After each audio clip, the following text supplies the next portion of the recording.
Bonjour, deux incertitudes majeures entouraient la présidentielle américaine. La première concernait le nom du prochain président, la deuxième portait sur les conséquences économiques et financières d'une victoire de Donald Trump.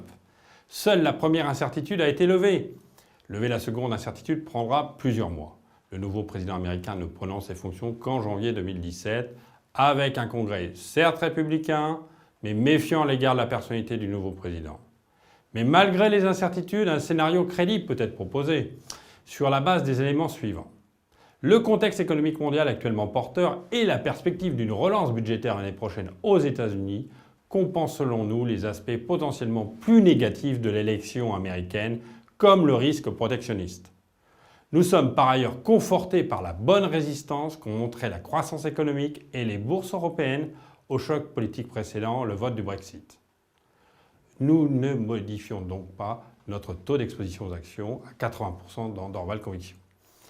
Dans les prochaines semaines, nous resterons attentifs à l'évolution des taux à long terme, dont la hausse pourrait fragiliser le parcours boursier de certains secteurs défensifs, comme les biens de consommation courante ou les valeurs de croissance, et au contraire favoriser d'autres secteurs comme les financières.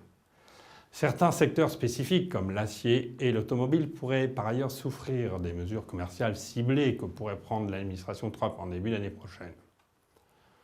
Dans le fond d'Orval Conviction, nous nous sommes portés sur les valeurs financières à travers des futurs sectoriels susceptibles de bénéficier d'une remontée progressive des taux d'intérêt et d'une meilleure tenue de la croissance de l'activité.